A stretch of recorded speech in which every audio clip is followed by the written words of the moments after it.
Selamat pagi, kami dari kelompok 7 akan mempresentasikan hasil laporan tugas akhir kami.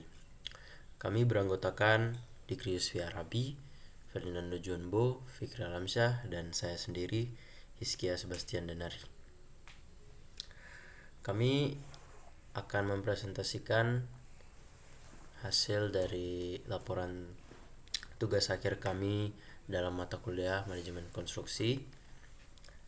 Jadi yang pertama ada bab 1, deskripsi dan juga data proyek. Yang pertama deskripsi proyek.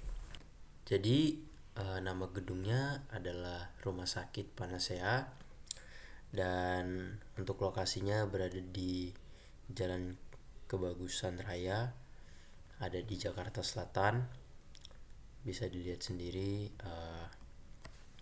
ini ada detail dari data-data dari gedungnya.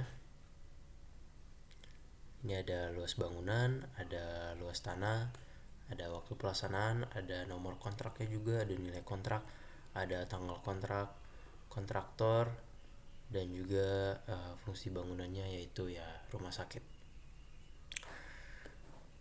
Dan selanjutnya ini ada lingkup pekerjaannya ya. Bisa dibaca sendiri pokoknya dari awal pekerjaannya dan juga dari lantai 1 sampai lantai paling tertinggi.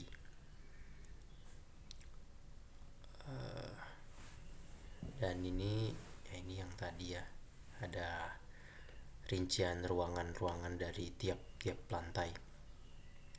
Ada dari lantai 2 sampai lantai terakhir.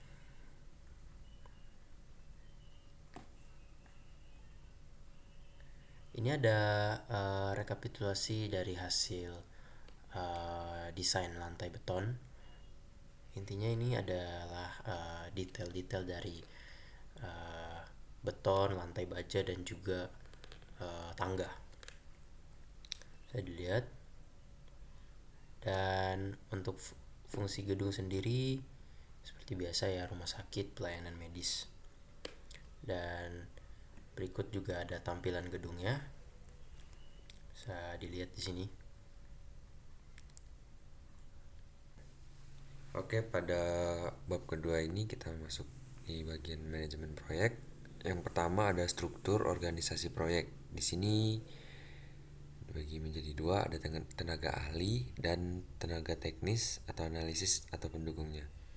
Di masing-masing ini ada bagian nama personelnya, asal perusahaan, tenaga ahli lokal atau asing, lingkup keahlian, lalu ada posisi diusulkannya, lalu ada uraian pekerjaan dan jumlah orangnya.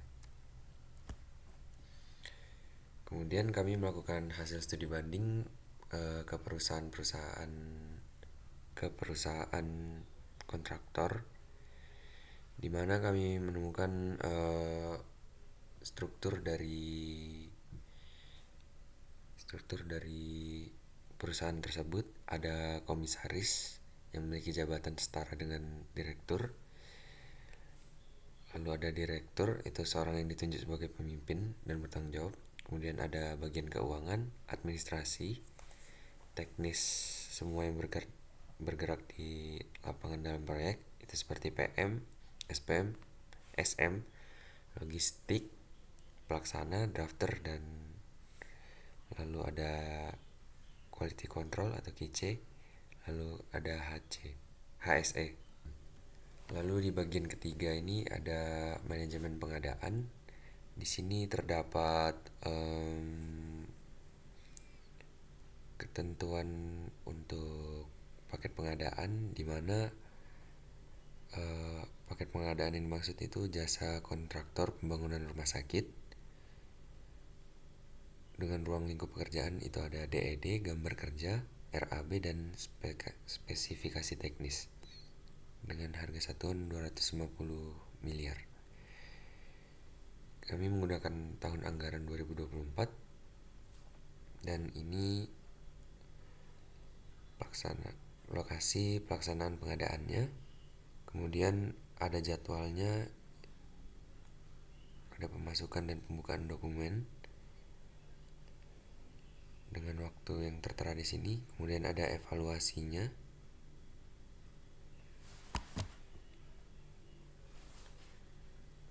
Kemudian penandatanganan SPK.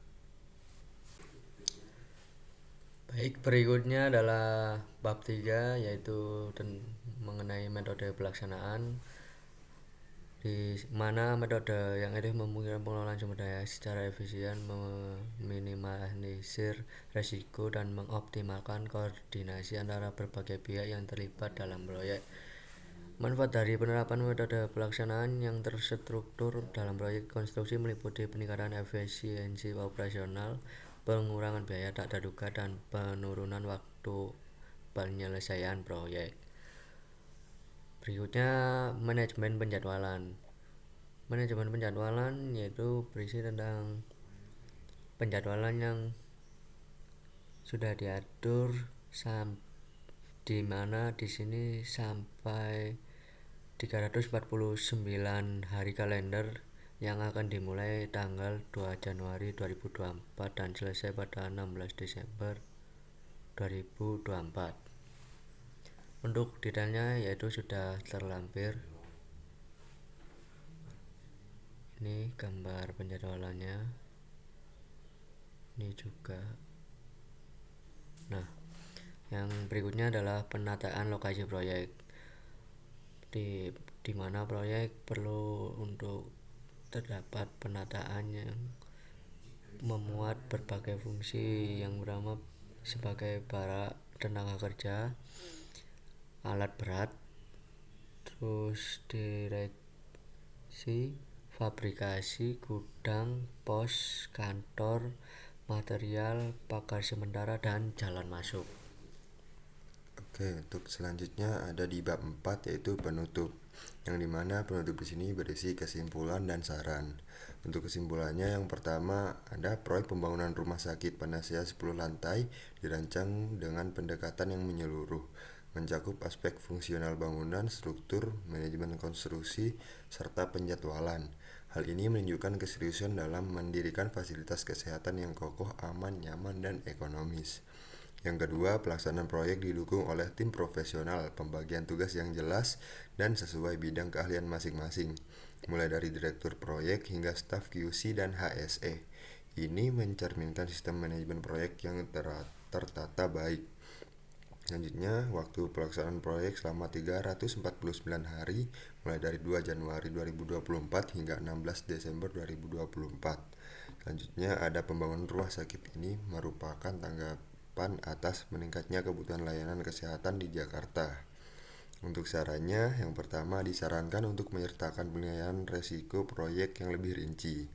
Yang kedua, penggunaan teknologi BIM atau Building Information Modeling bisa dipertimbangkan untuk mengintegrasikan semua informasi desain dan pelaksanaan dalam satu sistem visual. Yang ketiga, ada personel sudah teridentifikasi dengan lengkap. Pelatihan tambahan terutama dalam aspek K3 dan penggunaan perangkat lunak manajemen proyek akan meningkatkan efisiensi dan keselamatan kerja.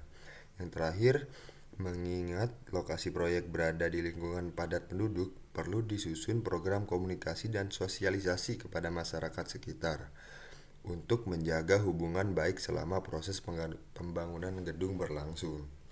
Nah, untuk dalam laporan kami ini ada beberapa lampiran yang kami sisipkan, termasuk yang ini. Lampiran pertama itu gambar proyek, yang kedua ada RAB, yang ketiga itu ada RKS, dan yang keempat itu lampiran dokumen pengadaan. Oke, jadi sekian dari kelompok 7. Kurang lebihnya mohon maaf. Assalamualaikum warahmatullahi wabarakatuh.